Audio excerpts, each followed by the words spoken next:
Earlier this year, I traded van life for tiny house life. I found this unfinished tiny home shell for sale nearby in Florida, and my girlfriend Shannon encouraged me to buy it. I did just that. I met with the owners, saw the tiny house for the first time, and immediately made the purchase. A couple of weeks later, my tiny house on wheels was being delivered to Shannon's backyard.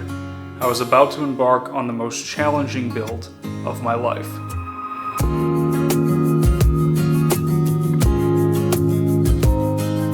While I did have some experience with building out vans and campers, I had very little experience with anything else. I bought this tiny house as an unfinished shell, and when I say unfinished, I mean unfinished. Sure, the frame was there along with some insulation and some windows, but it needed a lot of work. There were flashing pieces and window trim hanging off the side of the house, and the half-finished roof was leaking in a few spots.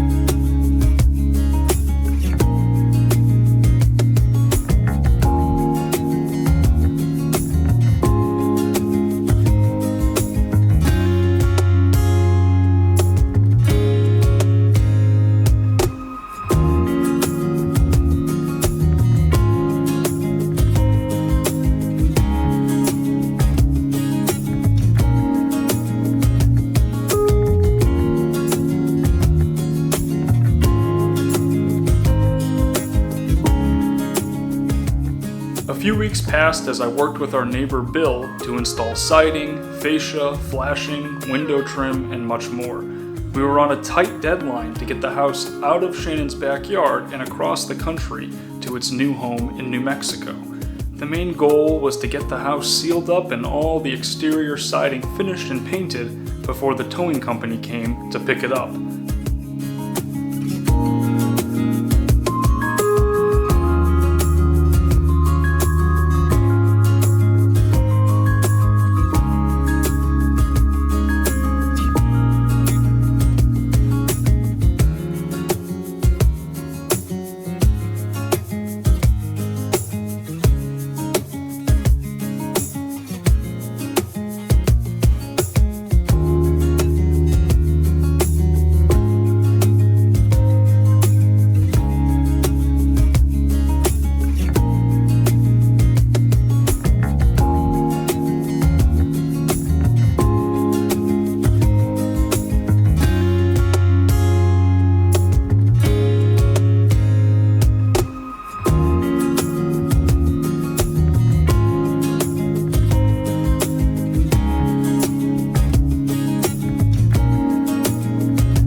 We did meet that goal with a few days to spare, and, from the outside at least, the tiny house was pretty close to finished.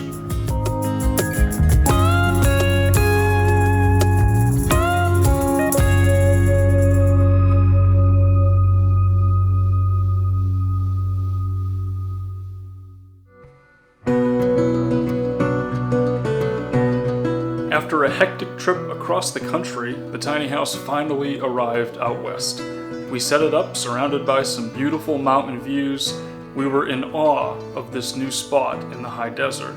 I began the long process of turning the green, unfinished tiny house interior into a home.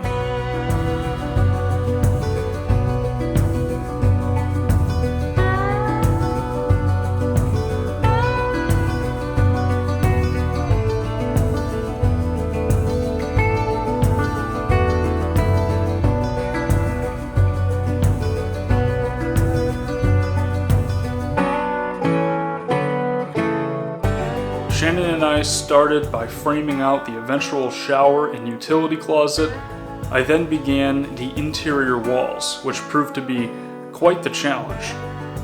Let's just say the steel studs of the house made the process difficult, even with drilling pilot holes.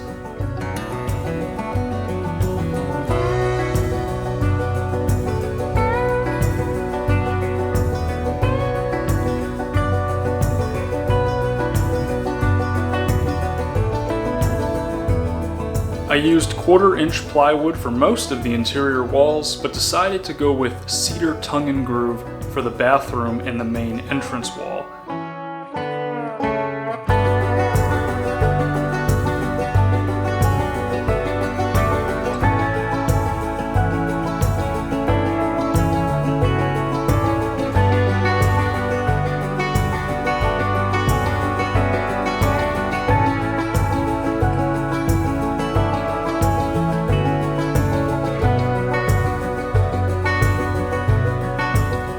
I then moved on to building the custom stairs to the loft. This was one of the most enjoyable parts of the interior conversion for me. I tried to maximize storage space by creating large, hidden cubbies inside the steps, along with multiple drawers and a perfectly sized space to fit our fridge.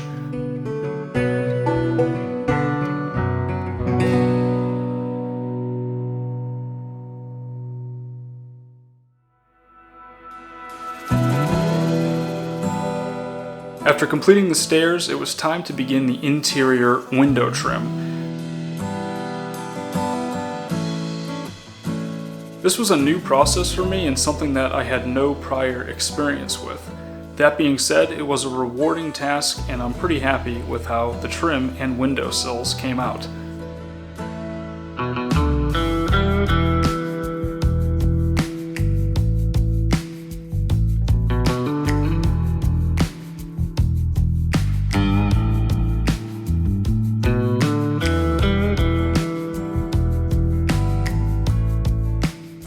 The next step was to install the ceiling in the house. I used cedar tongue and groove again for the area above the loft. For the living room section, Shannon and I decided to use corrugated metal. This is one of my favorite features of the house, and it was a super affordable way to finish the ceiling.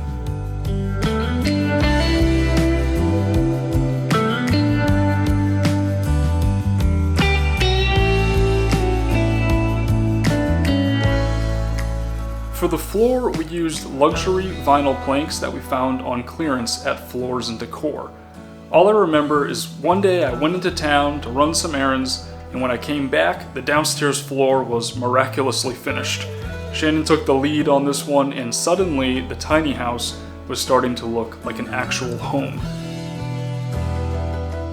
Mixed in with all of these construction tasks was the electrical build inside the tiny house. The house does have its own 24-volt solar system, which includes a 200 amp hour battery, lithium battery by ampere time, along with a 3000 watt all-in-one charge controller inverter.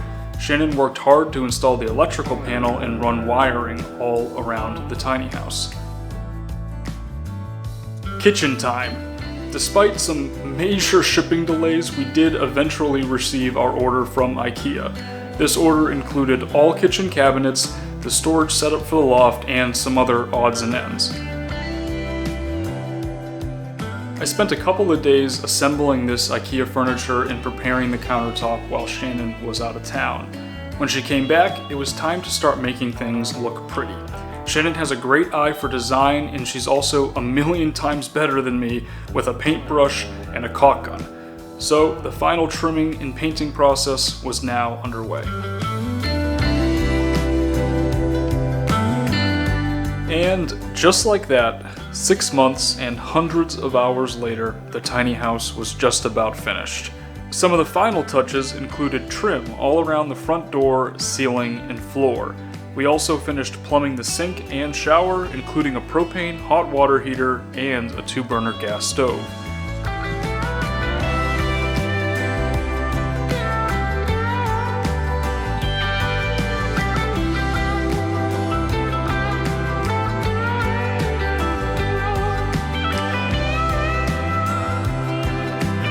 Shannon and I also installed a ceiling fan in the living room along with the tile backsplash/accent wall beside the sink. These are some more of my favorite features of the house.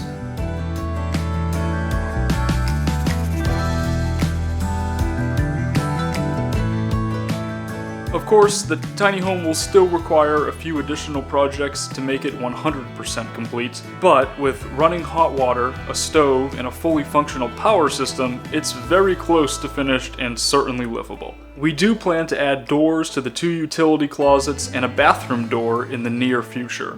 We will also likely be installing a small wood stove in this corner before winter sets in. It's been a fun ride building out this house, and we couldn't be happier with the end result. Let me know in the comments below if you'd like me to do a more detailed video about the cost of the tiny house, how long it took to build, and any other additional details about the conversion. As always, thank you all so much for watching. Please like and subscribe if you haven't already, and I'll talk to you all in the next one.